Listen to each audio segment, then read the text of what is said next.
Justin, the Justice Department has sent a letter to the Elon Musk super PAC warning that his daily 1 million giveaway to registered voters in swing states might violate federal law. Sources tell CNN it's illegal to incentivize registration with cash prizes. Wow. It turns out we have a fucking Justice Department. That's crazy. What a shocking state of affairs, dude.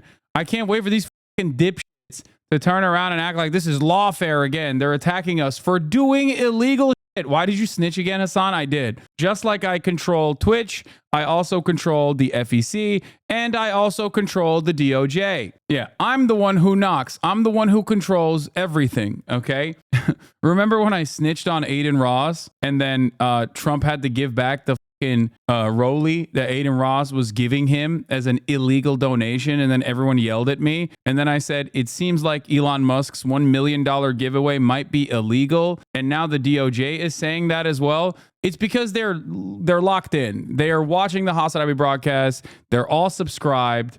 I am Merrick Garland. Yes, Merrick Garland is in the chat. It's pretty funny because like people do legitimately believe that. That's so sad. It's such a sad state of affairs that there is like a significant number of people online that legitimately do believe these unhinged ass conspiracy theories. CNN has reached out seeking comment from Musk. Several email addresses listed on the Super PAC website. The group's treasurer and Musk press team, the Justice Department, declined to comment. We want to try to get over 1 million, maybe 2 million voters in the battleground states to sign the petition to support the First Amendment and Second Amendment, Musk said in announcing the sweepstakes at a Trump campaign event in Harrisburg, Pennsylvania. We are going to be awarding $1 million randomly to people who have signed the petition every day from now until the election. Remember when Super PAC laws existed? Like, or there was some level of like restriction in terms of like what a super PAC could do as far as like communicating directly with the campaign. That's also not even the point of contention here, for the record, because that also is illegal. Okay.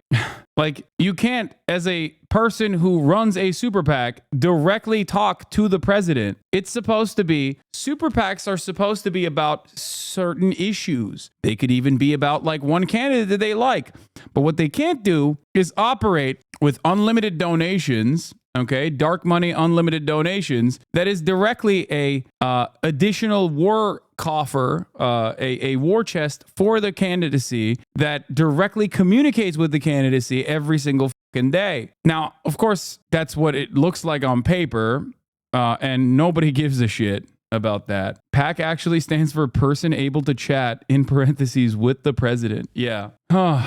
The fact Elon thought he'd get away with this, I don't think he cares. I think he wakes up every day and goes, I'm a billionaire. Everybody thinks I'm brilliant. They don't. Okay. He's only surrounded himself with people that say that. And also, I'm untouchable. And honestly, that is kind of true. Like, he is kind of untouchable. When you are a billionaire, you are untouchable. So worst case scenario, this is illegal. And the DOJ says, hey, you need to cut this shit out. Now he doesn't have to spend $1 million every day. Great. Here is Harry Enton. I tend to think the so-called Democratic panic is quite overblown at this point. Harris still has a very clear path to 270 votes. The polls show Harris basically even, if not slightly ahead in the Great Lake battlegrounds, and she still has potential backup in the Sun Belt path. And I should point out, the race to 270, the path to 270 for Kamala Harris is very clear right now. You know, you talk about Wisconsin. Let's turn that blue. All right, that gets Harris to 236 electoral votes. That's a lot of red, brother. What do you mean? That's the Electoral College, dog. You do realize that like this area under Harry Enton's arm and this right here is like basically half the fucking population. Like, yeah, grass is red in America. Exactly. Land doesn't vote, you know? Yeah, it looks like big swaths of land are going crazy over the Republican Party, but that don't mean nothing. How about Michigan? We'll give her blue there. 251 electoral votes. How about Pennsylvania? Look at this, to 270 electoral votes if those Washington Post polls are in fact correct. And so she has a very clear path to 270 electoral votes. Of course, Aaron, I don't just like looking at one poll. I like to look at an aggregate of polling. So let's take a look at the recent aggregate of polls in these blue wall states. Now, what do we see? We see very close contests. It's actually closer than the Washington Post polls. But again, less than a point lead for Harris in Wisconsin, less than a point lead in Michigan, less than a point lead in Pennsylvania. But the bottom line is, Kamala Harris, based upon these polling data, both from the Washington Post and in the averages, has a very clear path at this particular point, just based upon those states, to 270 electoral votes. The bottom line is, I don't understand the Democratic panic right now because the path is clear. We just have to trust that the polls aren't underestimating Trump like they have in the last two elections. I mean, dude, they have adjusted so much that people literally claim that the polls are firmly adding on like 2 points on Trump's side. Like even reputable pollsters. I'm not talking about like the fucking obvious ridiculous pollsters. There's a lot of junk polls out there that are like Trump's doing gangbusters, right? Like I don't care about that shit, but I do think that pollsters have basically tilted the scales in Trump's direction pretty aggressively. At least they admit it. They admit that they're doing that. It's not like they admit that they're doing that due to the fact that they failed in 2016, especially. If you want my annoying suburb math, Texas is trending in the right direction. Biden lost by 600K, and these counties in the picture are worth 300K votes. Just off natural swing, persuasion, people moving in, etc. Texas is viable, if not this year. I do not believe that Texas is viable this year. I will see what happens if the Democratic Party changes dramatically in the way that they communicate a message in other elections. Michigan, new Quinnipiac poll showing Harris at 49 and Trump at 46%. Wisconsin at Harris 48 to 48. Yeah, Wisconsin is not looking great and hasn't looked.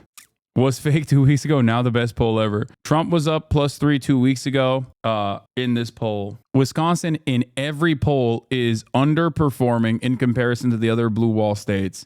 Can you explain why right-wing pollsters in these betting markets are artificially making Trump seem more popular in the vote share? Genuinely don't get the logic. Why won't people vote harder if they think they're losing? The common response to this is like people want to vote for a winner. Like he's an underdog by mainstream media, but like the real polls show that he's fucking, he's gonna win. But also on the opposite front, people will say, well, Kamala Harris is being quiet about how good her internal polls are in comparison to what the national polls look like what the prominent pollsters are saying, because she wants to drive turnout. So I don't know. I think ultimately the reason why right-wing polls pump that shit is so that people talk about it, so that people talk more about Trump and his possibilities of winning. That's it. So what are you looking for in Georgia? Yeah, what am I looking for in these states? I mean, look, I think we're going to have a very close race in Georgia. Look at this. We got a point lead in the polls there for Donald Trump, well within the margin of error.